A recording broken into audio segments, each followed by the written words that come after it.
பாருங்கள், ஒரு நம்ம குடும்பத்துல ஒரு குழந்தை பிறந்ததுன்னு சொன்னா நம்ம குடும்பமே என்ன செய்கிறது? சந்தோஷப்படுது. அப்படிதானே? ஒரு குடும்பத்துல ஒரு குழந்தை பிறந்துன்னு சொன்னா குடும்பமே சந்தோஷப்படுது.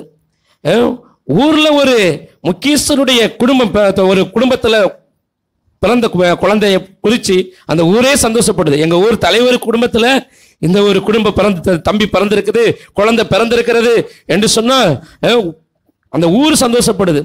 ஒரு பட்டணத்துல முக்கியமான ஒரு நபர் பிறந்த நாள் கொண்டாடினா அந்த பட்டணமே சந்தோஷப்படுது.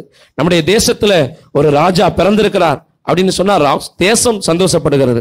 ஆனால் முழு உலகத்துக்கும் ஒரு சந்தோஷமான ஒருவருடைய பிறப்பு என்று சொன்னால் அது இயேசுவின் பிறப்பு. அல்லேலூயா சொல்லுவோமா? இந்த வசனத்திலே சொன்னதை நம்ம பார்க்கிறோம். ஸ்தோத்திரம். பார்த்தோம் சொன்னா அவருடைய பிறப்பு முழு உலகத்துக்கும் சந்தோஷத்தை கொடுக்கிற ஒரு நற்செய்தி என்று சொன்னதை நம்ம பார்க்கிறோம். ஸ்தோத்திரம். முழு உலகத்துக்கும் நற்செய்தி, முழு உலகத்துக்கும் சந்தோஷத்தை கொடுக்கிற ஒரு பிறந்த நாள் இயேசு கிறிஸ்துனுடைய பிறப்பு. அல்லேலூயா சொல்லுவோமா? இன்றைக்கு இந்த 25ஆம் தேதி முழு உலகமும் கிறிஸ்துவின் பிறப்பை கொண்டாடுதுன்னு சொன்னா அப்ப முழு உலகத்துக்கும் சொந்தக்காரர் யாரு? இயேசு கிறிஸ்து என்பதை நாம் அறிந்து கொள்ள வேண்டும். இயேசு ஒரு மதத்தை அவர் ஸ்தாபிக்க வந்திருந்தார்னு சொன்னா அவர் ஒரு மத தலைவராக அவர் காணாமல் போயிருந்திருப்பார். ஒரு ராஜ்யத்தை அவர் ஆளணும்னு சொல்லி வந்திருந்தார்னு சொன்னா ஒரு ராஜ்யத்தை அவர் ஆண்டு எப்படி கிரேட் அலெக்சாண்டர் போல பெரிய பெரிய அரசர்கள் போல புகழ்பெற்றவர்களாக இருந்து எல்லாராலும் மறக்கப்படுவது போல மறக்கப்பட்டு போயிருப்பார். ஆனால் என்றைக்கு இயேசு பிறந்தாரோ இன்று வரைக்கும் அவரை ஏற்றுக்கொள்ளுகிற பிள்ளைகளுடைய கொண்டாட்டம் என்று சொன்னால் அது சுதந்திரம். அவர் தெய்வமாக இருக்க வேண்டும், அவர் மெய் தெய்வமாக இருக்க வேண்டும், அவர்தான் இரட்சகர் என்று சொல்லி நாம பார்க்கிறோம். கர்த்தருக்கு மகிமை உண்டாகட்டும். ஸ்தோத்திரம். இங்க பார்க்கிறோம். இன்னைக்கு ஒரு சின்ன ஒரு 20 நிமிஷத்துல நான் முடிச்சு 15 நிமிஷத்துல முடிச்சிருவேன். ஒரு முக்கியமான காரியம் என்னன்னு சொன்னா இங்க பார்க்கிறோம். இந்த வேத பகுதியிலே நாம் பார்த்தது என்னன்னு சொன்னா தேவதூதர்கள் மேய்ப்பர்களிடத்திலே செய்தியை அறிவிக்கிறார்கள், நற்செய்தியை அறிவிக்கிறார்கள். ஸ்தோத்திரம். நற்செய்தியை அறிவிக்கிறார்கள். இந்த மேய்ப்பர்களிடத்திலே மேய்ப்பர்கள் கேட்டார்கள், உண்மையை போய் பார்த்து பிறருக்கு அறிவித்ததை நாம் பார்க்கிறோம். அல்லேலூயா சொல்லுமா சத்தமா? ஸ்தோத்திரம். பிள்ளையை பிறப்பை குறித்து, பிள்ளையின் பிறப்பை குறித்து கேட்டார்கள், அதாவது கண்டார்கள், பின்பு அறிவித்தார்கள் என்று சொல்லி பார்க்கிறோம். பிள்ளையை கண்டு பணிந்து கொண்டதை நாம் சாஸ்திரிகள் பணிந்து கொண்டதை பார்க்கிறோம். அங்கே தூதர்கள், அங்கே மேய்ப்பர்கள் பணிந்து கொண்டதை நாம் பார்க்கிறோம். அவர்கள் பணிந்து கொண்டார்கள், பார்த்தார்கள், பிற்பாடு போய் இயேசு கிறிஸ்துவை அறிவித்ததை நாம் பார்க்கிறோம். ஸ்தோத்திரம். கேட்டார்கள், கண்டார்கள், அறிவித்தார்கள். சொல்லுங்க பக்கத்துல. கேட்டார்கள், கண்டார்கள், அறிவித்தார்கள். சொல்லுங்களேன். கேட்டார்கள், கண்டார்கள், அறிவித்தார்கள். சிலர் கேட்க மட்டும்தான் செய்வாங்க, காண மாட்டாங்க. ஸ்தோத்திரம். கேட்டுக்கிட்டே இருந்தா ஒரு மாற்றமும் வராது. சொல்லுங்க பக்கத்துல பார்த்து. கேட்டுக்கிட்டே இருந்தா ஒரு மாற்றமும் வராது. நீ கண்டாதான் உன் வாழ்க்கையில மாற்றம் வரும். சொல்லுங்க. கண்டாதான் மாற்றம் வரும். ஸ்தோத்திரம். இன்னைக்கு நிறைய பேருக்கு இயேசுவை தெரியும். நேற்றைக்கு ஒருத்தர்கிட்ட பேசிக்கிட்டு இருந்தோம். ஸ்தோத்திரம். நம்முடைய சர்ச்சில் சில வேலை செஞ்சார். ஸ்தோத்திரம். வேலை செஞ்சவர் அந்த வேலையை நான் தான் செஞ்சனானே தெரியல அவருக்கு. அவ்வளவு ஆவில நிரம்பி இருந்திருக்கிறார். ஸ்தோத்திரம். பார்த்துக்கங்களேன். என்ன சார் இந்த மரம் இருந்து பட்டு போன மாதிரி இருக்குது அப்படின்னு கேட்டார். எனக்கு ஒரு ஆச்சரியமா, பட்டு போய் என்ன சார் வெட்டிட்டீங்களான்னு கேட்டார். எனக்கு ஆச்சரியமா இருந்தது. ஏன் நீதானையா வெட்டினா, என்னையா இப்படி கேட்கா அப்படின்னு சொல்லி கேட்டேன். அப்படியா சார், நான் வாழை மரத்தில் சார் வெட்டினேன். வாழை மரத்தை வெட்டினியா பப்பாளி மரத்தை வெட்டினியான்னு கூட உனக்கு தெரியல. அந்த அளவுக்கு நீ ஆவியில நிறைஞ்சிருந்திருக்கிற. என்ன குடிக்காத ஒழுங்கா இயேசுவை நம்பு சார். இயேசுலான்னு தெரியும் சார், பைபிள் வச்சிருக்கேன் சார், நான் அங்கே கிறிஸ்டியன் ஸ்கூல்ல தான் சார் படித்தேன். அப்ப நீ கேட்டுக்கிட்டே தான் இருந்திருக்கிற. இயேசுவை பார்க்க நீ புறப்படு. இயேசுவை நீ பார்ப்ப, என்ன செய்வ? பிறருக்கு அறிவிப்ப. அல்லேலூயா சொல்லாம சத்தமா? இன்னைக்கு நினைச்சுக்கிட்டு இருக்கான், எதுக்கு இயேசுவை சொல்லிட்டே இருக்கான், வேலை பொழப்புள்ளாதவங்கப்பா, இவங்க சம்பாதிக்கிறவங்கப்பா அப்படின்னு நினைச்சுக்கிட்டு இருக்கான் சிலர். சோத்திரம். இயேசுவை நான் பார்த்தேன், அதனால சொல்றேன். அல்லேலூயா சொல்லுமா? சோத்திரம். நீங்களும் இயேசுவை பார்த்தீங்கன்னு நீங்க கேட்டதோட இருந்தீங்கன்னு சொன்னா பிறருக்கு அறிவிக்க மாட்டீங்க. ஏன் அறிவிக்கலன்னு சொன்னா உங்க வாழ்க்கையில் அற்புதமே நடக்கல. ஏன் அறிவிக்கலன்னா வாழ்க்கையில் அற்புதமே நடக்கல. நீ அப்படியே தான் இருக்க, அதனால பிறருக்கு சொல்லவில்லை. ஸ்தோத்திரம். கேட்ட நீ இயேசுவை நீ பார்த்துட்டின்னு சொன்னா, ஏசப்பாவுடைய கிரியை பார்த்துட்டேன்னு சொன்னா, ஏசப்பாவை மற்றவங்களுக்கு சொல்லாமல் இருக்கவே முடியாது. அந்த கீழே உள்ள வசனங்களை நீங்க வாசிங்கன்னு சொன்னா அங்கே சொல்லப்பட்டிருக்கிறது. அவங்க என்ன செஞ்சாங்களாம்? 17வது வசனத்தை வாசிங்க. கண்டு, அதாவது தீவிரமாய் வந்து மரியாளையும் யோசேப்பையும் முன்னணியிலே கிடத்திருக்கிற பிள்ளையையும் கண்டார்கள். கண்டு, வாசிங்க, கண்டு அந்த பிள்ளையை குறித்து தங்களுக்கு சொல்லப்பட்ட சங்கதியை பிரசித்தம் பண்ணினார்கள். அல்லேலூயா சொல்லுமா? சங்கதியை, செய்தியை, பார்த்த விஷயத்தை மற்றவர்களுக்கு பிரசித்தம் பண்ணினார்கள், மற்றவர்களுக்கு சொன்னாங்க. ஸ்தோத்திரம். இந்த கடையில ட்ரெஸ் எடுத்தீங்கன்னா நல்லா இருக்கு பார்த்துக்க. எங்கடி எடுக்கிற அந்த புடவைய? கிறிஸ்துமஸுக்கு நானும் வருஷம் தேடி தேடி பார்க்குறேன். தோத்திரம். நம்ம சகோதரிமாருக்கெல்லாம் அதே பேச்சா இருக்கு. இந்த சேலை எங்கே தான் எடுக்கிறியா தெரியல, உனக்கு மட்டும் கிடைக்குது, இது தெரியாத உனக்கு? அங்கே அந்த ஸ்டோருக்கு போ, ஏதாச்சும் ஸ்டோர் பேர் சொல்லிட போகிறேன், விளம்பரப்படுத்தின மாதிரி ஆயிரும். அந்த கடைக்கு போ, அந்த ஜவுளி கடைக்கு போ அப்படின்னு சொல்லி போகிறோம். ஆனால் தோத்திரம், எதையாச்சும் பிரச்சனையை சொல்லும் பொழுது, ஏதாச்சும் ஒரு பாடுகளை சொல்லும் பொழுது, அவங்க குடும்பத்தில் இருக்கிற காரியங்களை சொல்லும் பொழுது, இயேசு உனக்கு சுகம் கொடுப்பார், இயேசு உன் பிரச்சனையை மாற்றுவா என்று என்னைக்காவது சொல்லியிருக்கிறோமா? ஏன் சொல்லலைன்னு சொன்னா, இயேசு தான் என் வாழ்க்கையில் அற்புதம் செய்கிறார், இயேசு தான் என் வாழ்க்கையில் இந்த காரியங்கள் செய்தார்னு சொல்லி என்ன செய்யல, நான் இன்னும் உணரல.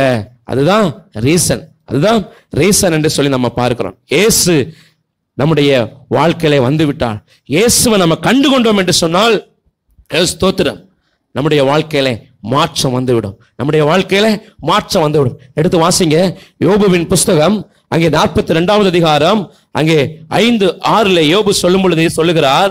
யோபு 42:5-6 நான் வாசிக்கிறேன், எடுத்துக்கொள்ளுங்கள். என் காதினால் உம்மை குறித்து கேள்விப்பட்டேன், இப்பொழுதோ என் கண் உம்மை காண்கிறது, ஆகையால் நான் என்னை அருவருத்து தூளிலும் சாம்பலிலும் இருந்து மனஸ்தாபப்படுகிறேன் என்றேன். அல்லேலூயா சொல்லுமா சத்தமா?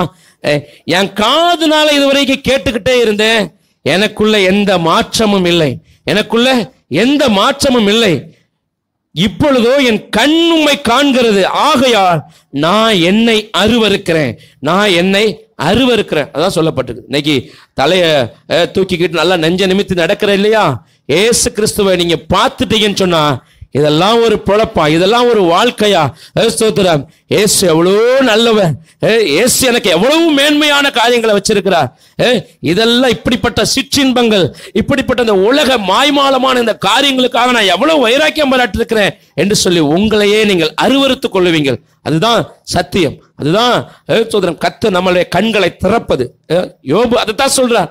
இதுவரைக்கும் நான் கேள்விப்பட்டேன், இப்ப என் கண்கள் கண்டது, நான் என்னை அருவருக்கிறேன். ஏசாயா 6வது அதிகாரத்திலே நம்ம பார்க்கும் பொழுது அங்கே சொல்லுகிறார், ராஜாவை என் கண்கள் கண்டது என்று சொல்லி, ராஜாவை என் கண்கள் கண்டது என்று சொன்ன பிற்பாடு சொல்லுகிறார், ஐயோ ஐயோ நான் அதமானேன். ஸ்தோத்திரம். ஆராதனையை குறித்து தெளிவாக சொல்லப்பட்டிருக்கிற ஒரு பகுதி ஏசாயா 6வது அதிகாரம். ஏசாயா தரிசனத்தை பார்க்கிறான். அங்கே பரலோகத்துல தேவனை ஆராதிக்கிறாங்க தூதர்கள், பரமசேனை அங்கே ஆராதித்துக் கொண்டிருக்கிறது. கேருபின் சேராபின்களால் ஓய்வின்றி பாடப்படுகிறார். சேனைகளின் கர்த்தர் பரிசுத்தர் பரிசுத்தர் பரிசுத்தர் என்று போற்றப்படுகிறார். அவரை பார்த்த பொழுது ஏசாயா சொல்லுகிறார், ஐயோ நான் அதமானேன். இன்றைக்கு நம்ம தேவனை காண்கிறவர்களா இருக்க வேண்டும், ஏதோ கேட்டுக்கொண்டு போகிறவர்களாகவே இல்லை.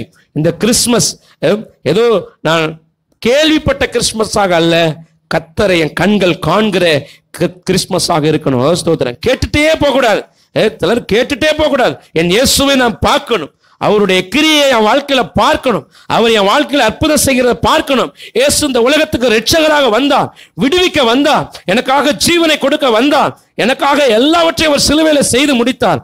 அந்த இயேசுவினுடைய முழு அன்பை நான் பெற்று பிறருக்கு கொடுக்கிறவனா மாறணும். ஏன்னா தரிசனம் இல்லாத இடத்துல ஜனங்கள் சீர்கெட்டு போவார்கள். நீ தரிசிக்க சொன்னா சீர்கெட்டு போவோம் என்று சொல்லி வேதம் சொல்லுகிறது. தரிசனம் வேண்டும். தரிசனம் வேண்டும். என் இயேசுவை பார்க்க வேண்டும். அல்லேலூயா சொல்லுமா சத்தமா? இயேசுவை பார்க்கணும். பத்மு தீவிலே யோவான், பரிசுத்த யோவான், அன்பின் சீசனாகிய யோவான், ஸ்தோத்திரம், கேட்கிற வரைக்கும் ஒன்றும் மாற்றம் இல்லை. எடுத்து வாசிங்கன்னா தெரியும். 1வது அதிகாரத்துல கேட்கிற வரைக்கும் ஒன்றும் இல்லை. சத்தம் வருது, இடி முழக்க சத்தம் எல்லாம் வருகிறது. ஆனால் அவரை பார்த்த பொழுது பாதத்தில் நான் விழுந்தேன் என்று சொல்லப்பட்டிருக்கிறது. செத்தவனை போல மாறினேன், செத்தவனை போல கடந்தேன் என்று சொல்லி யோவான் சொல்லுகிறான். அவரை பார்த்துட்டா போதுங்க, இந்த உலகம் எல்லாம் மறந்துடும். அல்லேலூயா சொல்லுமா சத்தமா? சோதரம். ஏன் கிறிஸ்தவ ஜனங்கள், ஆதி சபை ஜனங்கள் ஏன் எண்ணெய்க்குள்ள தூக்கி போட்டாலும் கர்த்தருக்காக நிற்போம், சிங்க கெபில தூக்கி போட்டாலும் கர்த்தருக்காக நிற்போம். சாத்ராக், மேஷாக், ஆபேத்நேகோ இடத்துல ஸ்தோத்திரம் அங்கே சொல்றாங்க 7 மடங்கு அக்கினி சூளை உனக்காக ஆயத்தமாக்கப்பட்டிருக்கிறது, இப்போ ராஜாவை வணங்கு என்று சொல்லும் பொழுது, ராஜாவே பாருங்க, சொல்றதை யோசிச்சு பாருங்க, ராஜாவே பேரை சொல்றான், நேபுகாத் நேச்சாரே. இதை குறித்து பேசுறதுக்கு உமக்கு எந்த ரைட்டும் கிடையாது. இதை குறித்து பேசுறதுக்கு எந்த ராஜாக்கு முன்பாக அப்படி நிற்க முடியும்? ஆண்டவரை பார்த்த பிள்ளைகள் யாருக்கு முன்பாகவும் தைரியமாய் சிங்கத்தை போல கெர்ச்சிப்பார்கள். இல்லையே சொல்லுவோமா? ஏன்னு சொன்னா அவரை கண்கள் கண்டது, அவர் ஜீவனுள்ள தேவன். ஸ்தோத்திரம். இதை குறித்து உமக்கு பேசுறதுக்கு எந்த அதிகாரியும் இல்லை. நான் என் ஆண்டவரை ஆராதிப்பேன், அவர் விடுவிப்பார். விடுவிக்காமல் போனாலும் நான் ஆராதிக்கிற தேவன் ஜீவனுள்ள தேவன், அவரை நான் ஆராதிப்பேன் என்று சொல்லி நின்றதை பார்க்கிறோம். காரணம், இயேசுவை தரிசித்தார்கள். தரிசித்தவர்கள் தேவனை அறிவிப்பார்கள் என்று சொல்லி நாம பார்க்கிறோம். கர்த்தருக்கு மகிமை உண்டாகட்டும். ஸ்தோத்திரம். கேட்கிறவர்களாக மாத்திரமல்ல, நாம் காண்கிறவர்களாக இருக்க வேண்டும். ஸ்தோத்திரம். இயேசுவை காணாத வரைக்கும் இயேசுவை நாம பிறருக்கு அறிவிக்க மாட்டோம். இந்திரா காந்தி இறந்தாங்க. ஸ்தோத்திரம். இந்திரா காந்தி இறந்து நம்முடைய தமிழ்நாட்டில் தான் சென்னையில் சுட்டு அவங்க இறந்தாங்க. இந்திரா காந்தியுடைய அந்த இறப்பின் செய்தி 2 மணி நேரத்துக்குள்ள முழு உலகத்துக்கும் சென்றடைந்தது. முழு உலகத்துக்கும் 2 மணி நேரத்துக்குள்ள சென்றடைந்தது. ஸ்தோத்திரம். கொக்கோ கோலா இன்றைக்கு முழு உலகத்திலும் கொக்கோ கோலான்னு சொன்னா என்னன்னு சொல்லி தெரியும், சின்ன பிள்ளைங்களை கேட்டாலும் தெரியும். ஆனால் 2000 வருஷம் ஆயிடுச்சு, இயேசு கிறிஸ்துவை அறியாத ஜனங்கள் இன்னும் இருக்கிறாங்க. இயேசு கிறிஸ்துவை அறியாத ஜனங்கள் இன்னும் இருக்கிறாங்க. ஸ்தோத்திரம். பிசாசு ஜனங்களுடைய கண்களை குருடாக்கி வச்சிருக்கிறான்.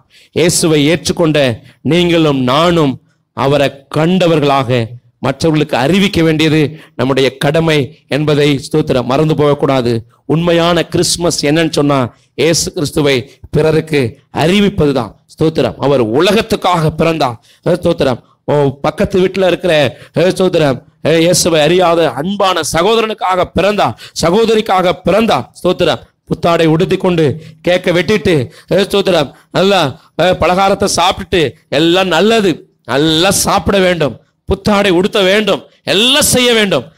இதெல்லாம் அவசியம். ஸ்தோத்திரம். நல்லதுதான், நல்ல சந்தோஷமா இருக்க வேண்டும். ஆண்டவர் இயேசு எனக்கு எல்லாத்தையும் கொடுத்திருக்கிறார், ஆண்டவரை நான் கொண்டாடணும், உண்மைதான். ஆனால் ஸ்தோத்திரம் நோக்கத்தை நாம் மறந்து போகக்கூடாது. ஸ்தோத்திரம். சகல ஜனங்களுக்கும் மகிழ்ச்சி உண்டாக்க பிறந்தார். ஒரு இலையில சொல்லுவோமா? சகல ஜனங்களுக்கும் மகிழ்ச்சி உண்டாக்க பிறந்தார். சகல ஜனங்களுக்கும் மகிழ்ச்சியை தரும்படியா அவர் வந்தார். அப்ப இன்னும் துக்கத்தோடு இருக்கிற ஜனங்கள் உண்டு, நாளைக்கு என்ன செய்வேன்னு சொல்லி வேதனையோடு இருக்கிற ஜனங்கள் உண்டு. அவருக்கெல்லாம் யார் சுவிசேஷத்தை சொல்லுவார்? ஸ்தோத்திரம். இயேசுவே, ஆண்டவரே உம்மை நான் காணட்டும் ஆண்டவரேன்னு சொல்லி ஜெபம் பண்ண வேண்டும். உம்மை என் கண் காணட்டும். ஏதோ பாரம்பரிய கிறிஸ்தவ நிலையில இல்லை, ஏதோ சடங்காச்சாரமான கிறிஸ்தவ வாழ்க்கை அல்ல. உண்மை நான் காணணும், என் கண்களை திறங்கன்னு சொல்லி ஆண்டவர்கிட்ட கேளுங்க. கர்த்தர் நம்மை ஸ்தோத்திரம் ஆசீர்வதிப்பார். வாசிங்க மத்தேயு 1:21. ஏன் இயேசு இந்த உலகத்துக்கு வந்தார்? இந்த உலகத்துல இயேசு வந்து பிறந்தார். மனுஷ சாயலை எதற்காக அவர் தரித்தார்? எடுத்து வாசிங்க மத்தேயு 1:21.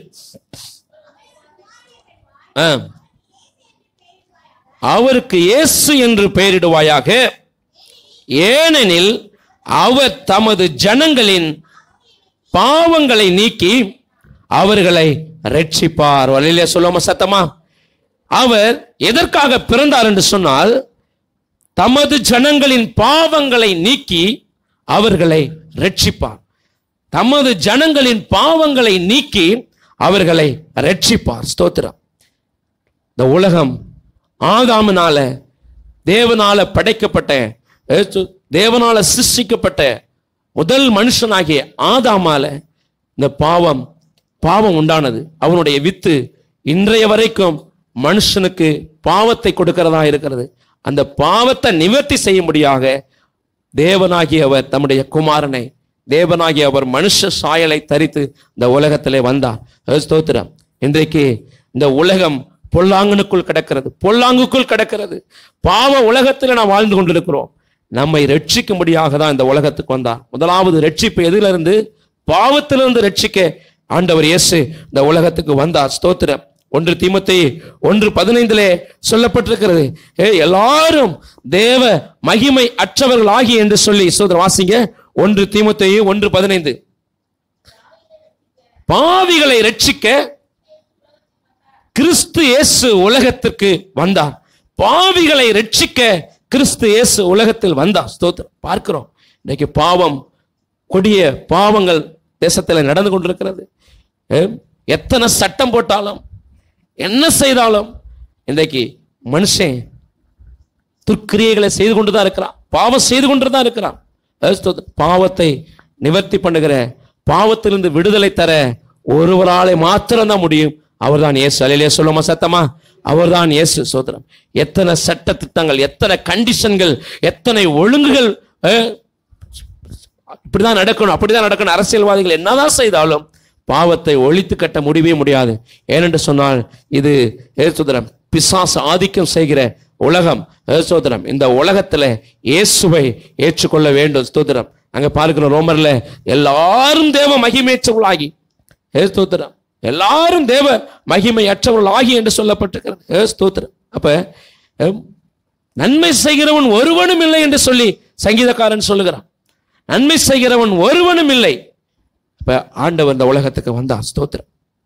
பாருங்களேன், பாவம் செஞ்சா மனுஷன் மேல ஆண்டவர் இந்த பாவத்தின் மேல வெறுப்பு. பழைய ஏற்பாட்டு காலத்துல நோவாவின் காலத்துல ஜனங்கள் துன்மார்க்க ஜீவித்துக் கொண்டிருந்தாங்க. ஆண்டவரால் சகிக்க முடியல. இந்த மனுஷனை உண்டாக்குனதுக்காக ஒரு மனஸ்தாபப்பட்டா, நான் என்ன செய்ய போறேன், ஜனங்களை நான் அழிக்க போகிறேன் என்று சொன்னார். அழிக்க போகிறேன் என்று சொல்லி அவர் என்ன செய்தார்? வெள்ளத்தினாலே அழித்ததை நாம் பார்க்கிறோம். வெள்ளத்தினாலே அழித்ததை பார்க்கிறோம். ஸ்தோத்திரம். அழித்து போட்டார் வெள்ளத்தினாலே. ஒரு இடத்துல பார்க்கிறோம் அக்கினினாலே அவர் என்ன செய்தார்? அழித்தார். அப்ப ஸ்தோத்திரம், அவர் அழித்து போட்டார். ஸ்தோத்திரம். ஆனால் பாருங்க, இந்த முழு உலகத்தின் பாவத்தை ஆண்டவர் தேவன், பிதாவாகிய தேவன் அருவருக்கும் பொழுது அவர் ஃபர்ஸ்ட் வெள்ளத்தை அனுப்பினார், அக்கினி அனுப்பினார். இந்த ஜனங்கள் எல்லாம் இப்படி செத்துட்டு இருக்கிறாங்களேன்னு சொல்லி நம்முடைய ஆண்டவர் இரக்கத்தில் ஐஸ்வர்யம் உள்ளவர். அடுத்து அவர் அக்கினி அல்ல, வெள்ளத்தை அல்ல, தன்னுடைய குமாரனை அனுப்பினார். ஒரு அலையிலே சொல்லுவோமா சத்தமா? சோதரம். அக்கினி அல்ல, வெள்ளத்தை அல்ல, தண்ணீர்னால் அல்ல, தன்னுடைய குமாரனையே அனுப்பி இந்த உலகத்தை ரட்சிக்க அவர் சித்தம் கொண்டார் என்று சொல்லி நாம் பார்க்கிறோம். ஸ்தோத்திரம். ஆண்டவர் இந்த உலகத்துல வந்த பொழுது ஸ்தோத்திரம், வியாதியோடு இருக்கிற ஜனங்களை பார்த்து, கண்ணீரோடு இருக்கிற ஜனங்களை பார்த்து, தன்னிடத்துல வந்தவங்களை பார்த்து சொன்னார், வியாதி சுகமாகட்டும் என்று சொல்லி அல்ல, உன் பாவம் மன்னிக்கப்பட்டது என்று சொன்னார். ஸ்தோத்திரம். உன் பாவம் மன்னிக்கப்பட்டது. மத்தேயு 9:1-2 வாசிக்கும் பொழுது ஒரு ஸ்திரீ வருகிறாள், உன் பாவம் மன்னிக்கப்பட்டது. ஸ்தோத்திரம். வியாதி சுகமாயி போட பார்க்கிறோம். அப்ப பாவத்தினால வருகிற ஸ்தோத்திரம் காரியம்தான் வியாதி. இன்னைக்கு சாபம் தான் வியாதி. இதெல்லாம் சாபம். இதெல்லாம் ஆண்டவர் இயேசுவினாலதான் நிவர்த்தி செய்ய முடியும். ஸ்தோத்திரம். லூக்கா 7:48 சொல்லும் பொழுது ஒரு விபச்சார ஸ்திரீ வருகிறாள். அவளிடத்துல சொன்னது, உன் பாவத்தை மன்னிச்சிட்டேன், உன் பாவத்தை நான் மன்னிச்சிட்டேன். ஸ்தோத்திரம். ரோமர் 8:11 இனி நீ பாவம் செய்யாதேன்னு சொல்லி ஆண்டவர் சொல்லுகிறார். ஸ்தோத்திரம்.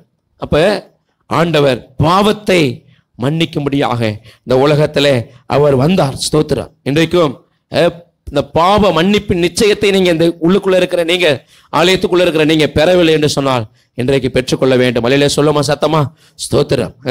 லூக்கா 21:31 பார்க்கிறோம், கண்டு அவங்களை விசுவாசிக்காத பரிசேயரை பார்க்கிறோம். அவரை பார்க்கிறாங்க, ஆனால் அவங்க என்ன செய்யல? ஸ்தோத்திரம், பாவ மன்னிப்பை பெற்றுக்கொள்ளல. ஸ்தோத்திரம். கிறிஸ்தவர்கள் ஆனால் ரட்சிப்பு இல்லை.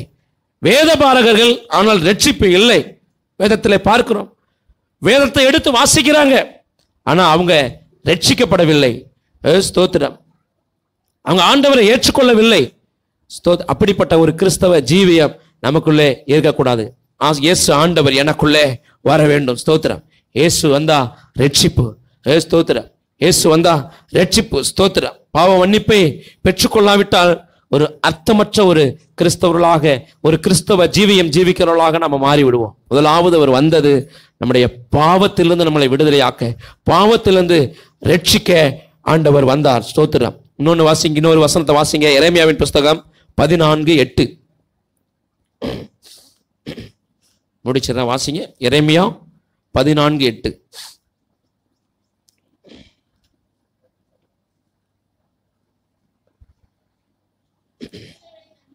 இஸ்ரவேலின் நம்பிக்கையே ஆபத்து காலத்தில் அதன் இரட்சகரே போதும். நீர் தேசத்தில் பரதேசியை போலவும் ராத்தங்க இருக்கிற வழிபோக்கனை போலவும் இருப்பானேன். சோதரம். எங்க பார்க்கிறோம், ஆபத்து காலத்தில் அதன் இரட்சகரே என்று சொல்லப்பட்டது. ஆபத்து காலத்துல அவர் நம்மை ரட்சிக்கிறவராக இருக்கிறார்.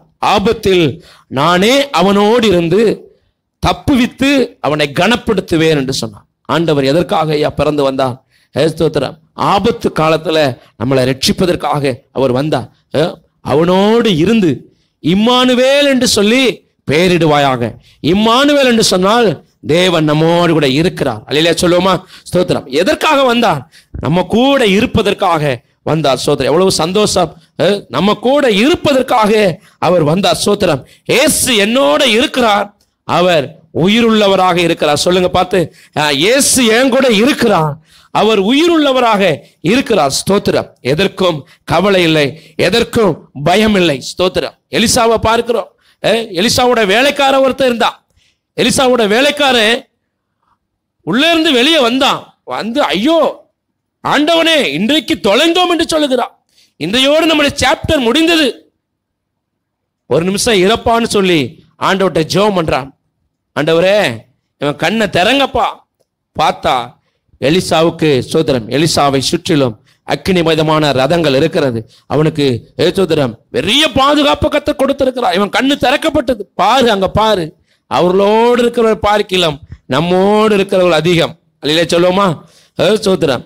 நம்மோடு இருக்கிறவர் அதிகம். ஆபத்து காலத்துல எல்லாரும் கைவிட்டுட்டாங்கன்னு சொல்லுவீங்க, ஆனால் ஆண்டவர் ஒருபோது கைவிட மாட்டார். என்று சொன்னா அவர் நம்ம கூடவே இருக்கிறார். நான் தனித்தவன் இல்லை, இயேசு எனக்காக பிறந்திருக்கிறார். இல்லையா சொல்லுமா சத்தமா? இயேசு எனக்காக பிறந்திருக்கிறார். அவர் எந்த காலத்திலும் எப்பொழுதும் அவர் கைவிடவே மாட்டார். ஸ்தோத்திரம். பரலோகத்தில் இருக்கிற தேவன் நம்மளோடு இருக்கிறதுக்காக இயேசு என்கிற பெயரில் அவர் இறங்கி வந்தார். ஸ்தோத்திரம். ஆண்டவருக்கு மகிமை உண்டாவதாக. அவர் வந்தவர், அவர் இருக்கிறவர், அவர் வரப்போகிறவர். இல்லையா சொல்லுவோமா? அவர் வந்தவர், இருக்கிறவர், அவர் வரப்போகிற கர்த்தர். பிலிப்பியர் 3:20 சொல்லப்பட்டிருக்கிறது. சோதரம் வாசிங்க, முடிச்சிருவோம். எடுத்து வாசிங்க. பிலிப்பியர் 3:20. எபேசியருக்கு அடுத்த நிருபம் பிலிப்பியர். எடுத்துக்கொள்ளுங்கள். சத்தமோத்தர் வாசிங்க. 3:20.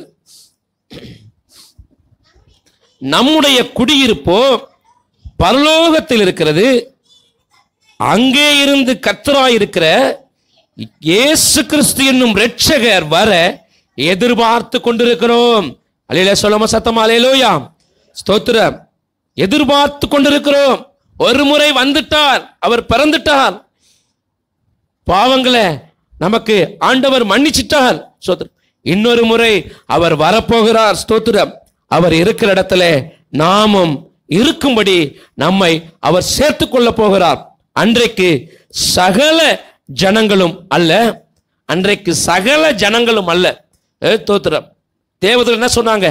சகல ஜனங்களுக்கும் மகிழ்ச்சியை கொடுக்கிற, சந்தோஷத்தை கொடுக்கிற நற்செய்தியை உங்களுக்கு சொல்லுகிறேன் என்று சொல்லி தேவதூதர் சொன்னாங்க.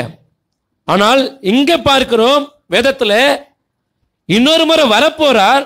சகல ஜனங்களும் அல்ல, அவருடைய வருகையை எதிர்நோக்கி இருக்கிற ஆயத்தமா இருக்கிற மனவாட்டியாகிய சபையை சேர்த்துக்கொள்ள வருகிறார். இல்லையா? சொல்லாம சத்தமா ஸ்தோத்திரம். எதுக்குயா சபைக்குள்ள வாங்க, ஆண்டவரை ஏற்றுக்கோங்க, ஆண்டவரை நம்புங்கன்னு சொல்றோம்.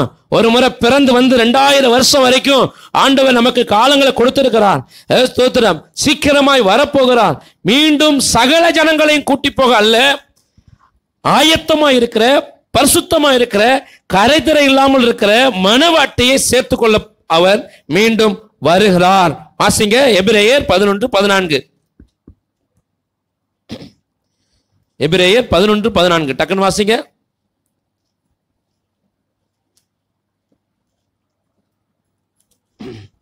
நான் வாசிக்கிறேன்.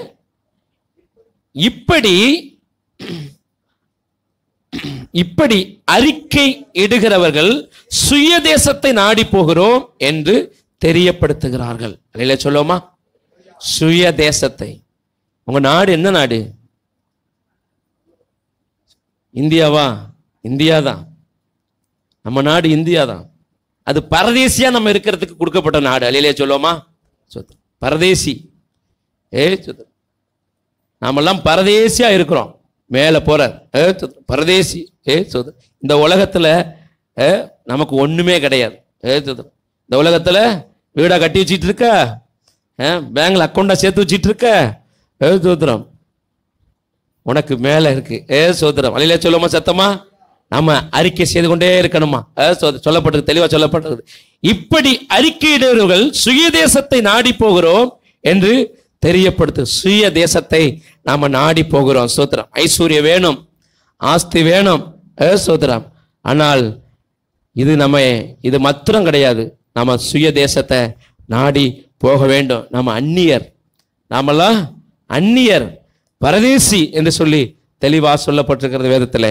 ஸ்தோத்திரம். அப்ப நம்ம நாட வேண்டியது ஸ்தோத்திரம் மேல நிரந்தரமான ஸ்தோத்திரம் தேசம்.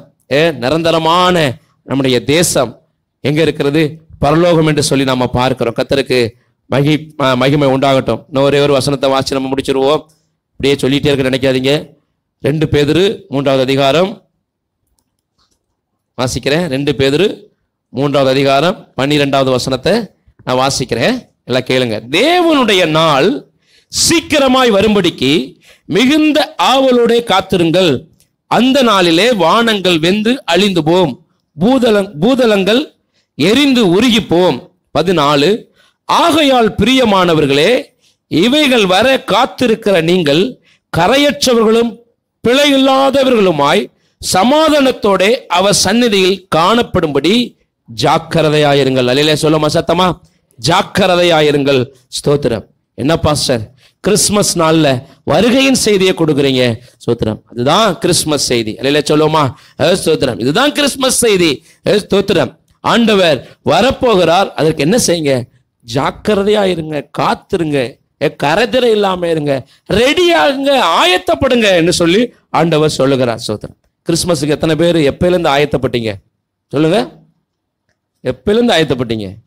சிலர் போன மாசமே ஆயத்தப்பட்டாங்க. எப்படி சொல்றேன்னா, அடுத்த மாசம் கிறிஸ்துமஸ் ட்ரெஸ் எடுக்க என்ன செய்யறதுன்னு யோசிச்சாங்க. அடுத்த மாசம் கிறிஸ்துமஸ் பலகாரம் என்ன சொல்றேன்னு கேட்டாங்க. எங்க பிள்ளைங்கெல்லாம் பாஸ்டர் கிறிஸ்துமஸுக்கு நாங்க எதையாச்சும் செய்யணும் அப்படின்னு சொல்லி போன மாசமே ஆயத்தப்பட்டாங்க. சோதரம். பரலோகத்துக்கு போறதுக்கு எப்ப நாம ஆயத்தப்படுறோமா? எவ்வளவு ஆயத்தமா இருக்கணும். அது ஆயத்தப்படுவோம். பாஸ் இப்பயே வரப்போறாரு. இதோ நான் சீக்கிரமாய் வருகிறேன். அல்லேலூயா சொல்லுமா? வாசற்படியில நின்று கதவை தட்டுகிறேன்னு சொல்ற ஆண்டவர்.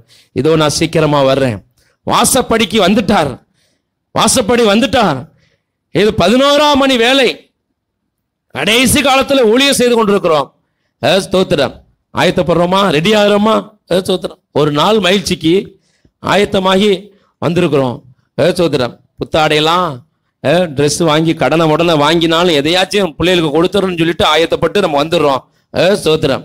ஆனால் நித்திய வாழ்க்கைக்கு, முடிவில்லாத வாழ்க்கைக்கு ஆயத்தப்படுறோமா நம்ம? ஸ்தோத்திரம். கொஞ்ச நாள் வாழ போறோம். 100 வருஷம் 100 வருஷத்துக்கு போல இந்த காலத்துல எங்க ரொம்ப கஷ்டம். 90 வயசு ஆயிட்டாலே 90 வயசு ஆயிடுச்சு, இந்த கிளவி பாறை இன்னும் குடு நடந்து ஓடுதுன்னு சொல்லிட்டு பேச ஆரம்பிச்சிடுறாங்க. ஏன் அது 100 வயசு வரைக்கும் வாழை விட மாட்டாங்க, நம்ம ஆளுங்க விட மாட்டாங்க. சோத்திரம். 80 வயசு 85 வயசு 80 வயசு ஒரு பாறை வெளுக்கு நடந்து போயிட்டு இருக்கான் பாரு அப்படிம்பாங்க. போனா என்ன, அவன் 150 வயசு வரையும் வாழட்டுமே அந்த ஐயா. ஆண்டவர் நல்ல ஆயுசனால கொடுக்குறாரு. நம்ம ஆளுங்களுக்கு எரிச்சல் வரும். இப்பவே நமக்கு கை கால்லாம் வலிக்குது, இடுப்புலாம் வலிக்குது, முதுகெல்லாம் வலிக்குது, பாரு இந்த கிளவிய பாரு அப்படின்னு சொல்லிட்டு. அந்த அம்மா நல்லா வாழட்டும். சோத்திரம். 100 வயசு ஆனால் நித்தியமா முடிவில்லாமல் வாழ போகிறோமே, அதற்காக நம்ம என்ன செய்தோம்? அருமையான தேவ பிள்ளைகளே, இந்த கிறிஸ்துமஸ் நாள்ல தேவனை கேட்டதோட மாத்திரம் இருந்துடாதீங்க. அவரை காண்க, அவரை கண்டு கொள்ளுங்கள், பிறருக்கு அறிவிங்க. ஆண்டவர் மீண்டும் அவர் வருகிற கர்த்தரா இருக்கிறார். அவர் மீண்டும் சகல ஜனங்களுக்கும் அல்ல, ஆயத்தமாய் இருக்கிற உங்களை அழைத்துக் கொள்ள அவர் வருகிறார். கண்களை மூடி ஜெபம் பண்ணுவோமா? ஹல்லேலூயா.